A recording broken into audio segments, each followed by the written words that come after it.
Well, one's running. Dale's on the moon. Yeah. Lee's preoccupied. I'm trying to chew quietly so you can't hear me on the mic. For audio consumers, Lee being occupied could mean one of many things. Don't worry, everyone. It happens on Zoom all the time. I don't know what he's doing, but it looks like he's looking through some sort of telescope or microscope. It just adds to... That look, man. The fucking N key on my MacBook's stuck down. Oh, first world problems. Oh, no. Anyway. I fucking love that meme, mate. It's so good. Oh no, a pointless key on my very expensive machine is broken. How have you got it? I was watching the Grand Tour the other day, actually, with my dad. I've not really watched much of it, since he moved to Amazon. Yeah. Fucking brilliant. So good. I watched a couple of episodes. It's all right, isn't it? It's not the same though, I don't think. Oh, they did a really good episode on China, which I think you'd enjoy watching. A really good episode over there. Yeah, I'll look into that. I've got Amazon Prime, so I'll have a look. Yeah, we've got it for Christmas. I think it's the logical option, isn't it? Hmm. I wonder what China's like at the moment with all Rona and all. Borders closing, cases rising, pretends to be shocked.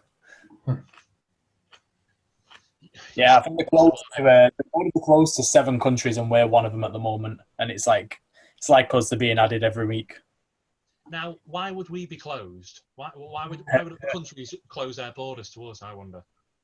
It's a mystery, isn't it? Which brings us to, if borders are being closed for our country, boys, why have England been playing abroad for the last week? Mm-hmm. Now, and before we get into this, lads, and I'm going to set a timer right now, and I said this in the chat earlier, England, 10 minutes max, no more, no less, because it's fucking wank. Your 10 minutes, go now. I think you've just summarised the performance there as well, mate. Yeah. I mean, I didn't even watch any of the games, so I'm going to have no input in this whatsoever. So I'll leave it to you guys. Neither did I. I watched it. I watched it, but I'm going to have the same approach as Dale.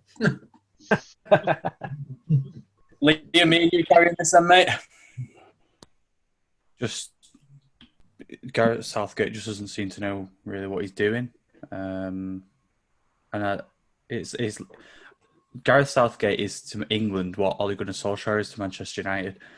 The tactical sort of selections are ridiculous. The team selections are stupid. It's far too defensive. We should be setting up for teams like Belgium, Spain, France, Germany to go defensive against us, not the other way around. We've got the players to do it, so I don't know why they just don't do that. So yeah, just fucking useless. I think comparing Ollie to Southgate is a slant on Ollie, to be honest, because even Ollie's not played 5 defenders and 2 holding midfielders in the same game. 7 defensive players in a lineup is outrageous. I mean, I can't believe I'm going to say this. At least he put some left-footers in the team this time. But one of them went off injured. I mean, injuries alone in the international break have been horrific. We'll get to some of them in the weekend predictions, because there's one team in particular that has been well and truly fucked. I'm okay. A few smug faces there as I was saying that, is the wheels clocked on. Yeah, I don't know with England. I don't even know what we can even say anymore that probably hasn't already been said. It's dull. It's boring. Jack Grealish is the best thing since fucking sliced bread in an England shirt, as far as I'm concerned. From what I've seen over the last internationals, I'm glad United didn't buy Sancho. Mm-hmm. Or let me rephrase that. I would have liked Sancho, but not for the 110 million that they wanted, because he is absolutely never worth that. For Kane was isolated. Kane's been isolated in every game he's played because he's putting slow players around him. I mean, he's used to playing with Heung-min Son, and then he was playing next to Mason Mount. I mean, fuck me. Let's go there. Mason Mount, let's go there. I don't see it. I don't get it. That's all. So I don't get it. We spoke about this last couple of months ago, where we said about all these players that Chelsea are signing, and they'd push out all these promising young English players, and we even touted Mount as their player of the season because, let's be real, he probably was last season. Yeah. Where has that Mason Mount gone?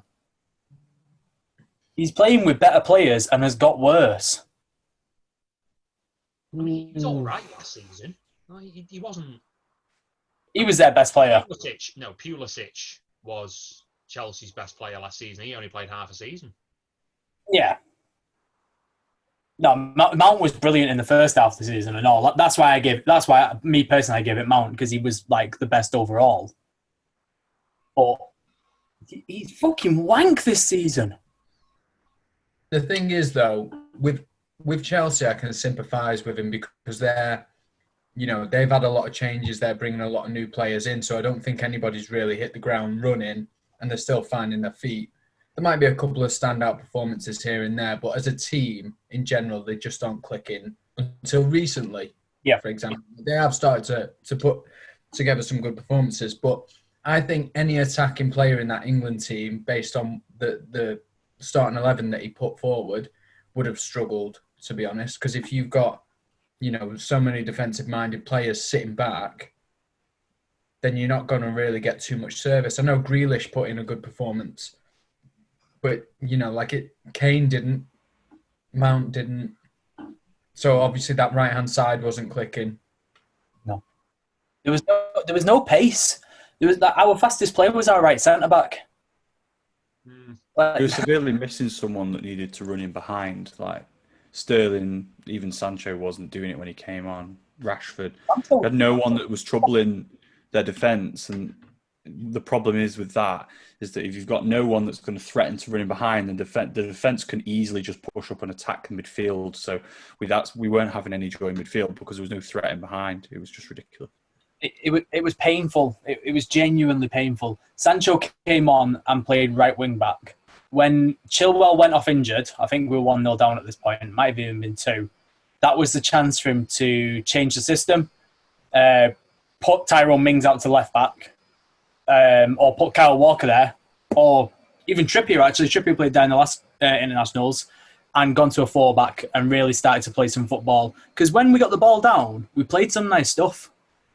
Like when Grealish was dictating, we did play some good stuff against Belgium. I don't remember them having many sniffs after it went 2-0.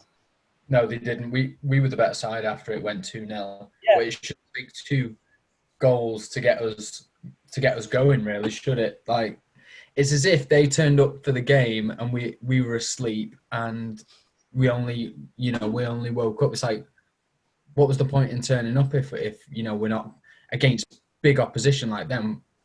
They're the ones where anybody, it doesn't matter what level of football you're playing, against top opposition, you need to be there from the get-go, from the kickoff.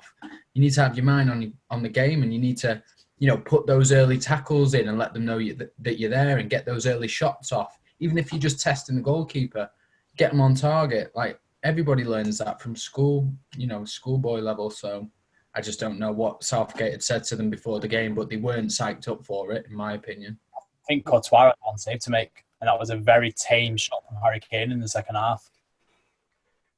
He only scored 1 goal from open play in the last 5 matches or something. Yeah, I saw that stat. That is horrific, that. He's got to go. He's got to go, hasn't he, surely? You've got... I'm just looking at some of the games we've played. I mean, you look at the sort of the half-decent teams we've come against. We've not got anything out of them. Belgium, we've got 1 result, was it the other month? But Denmark, we lost, we drawn. If you go back a little bit further back, Czech Republic, we got beat. I mean, the teams that were beating, Bulgaria, Montenegro, Iceland. I mean, you'd expect to beat those teams, but it seems we're coming across sort of, I wouldn't say maybe half decent, but teams, and we're not performing at all. Denmark should be beaten. Yeah. But Denmark have got one I don't good know. player. Denmark have got one good player, and he's not even playing. He's not even Yeah, playing we don't even- It's stupid. Listen, it's a stupid tournament anyway. I'm not just saying that because we're out of it now. But it's a stupid tournament anyway. Like, I just can't be arsed with international football unless we're. It's the same story all the time with England. Like, we'll go through a qualifying campaign and we'll go like 17 games unbeaten, and everyone will be like, "Oh, England are amazing. We've gone 17 games unbeaten. We've only conceded 2 goals. We scored 7 the other day against fucking the Vatican." Like, and it's bollocks. Qualifying is fucking nothing. Like, we know we're going to be there unless we get one or two tricky teams.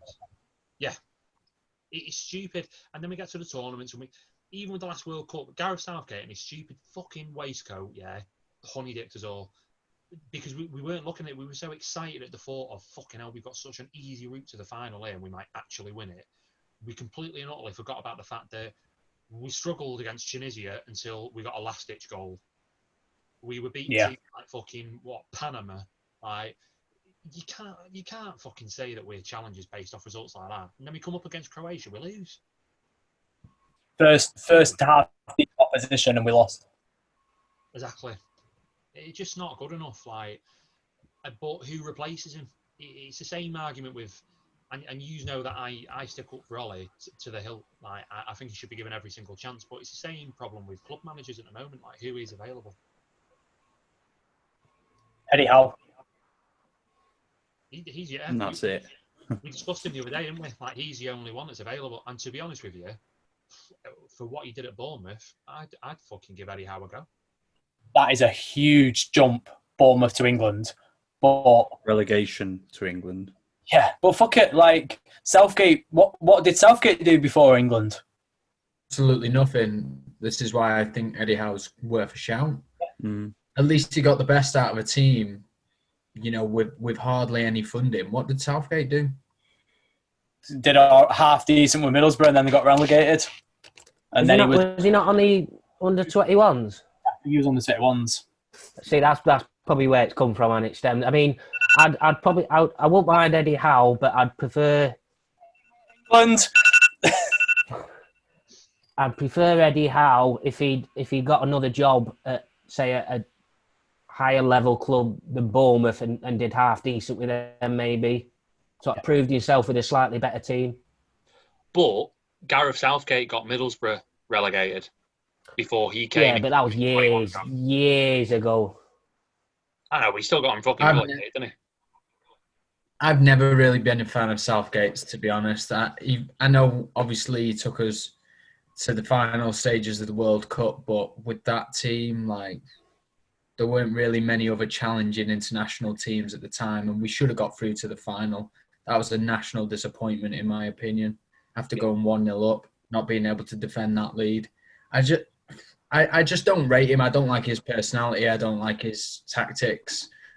But I'm sure there are a lot of people out there that do like him as a manager. I get that he fits the English gentleman stereotype, and he probably fits the bill for the FA and ticks all the boxes as a bit of a yes man. But I want somebody with a bit more grit and aggression about him, to be honest. Like a Diego Simeone sort of character in an international level who's English. That'd be perfect for me. Somebody that wants the team to go out there and fight for it. I just don't see that from these quality players that we've got at the moment. They don't see him up for it, to me. But John Dyche. There's your fucking grit.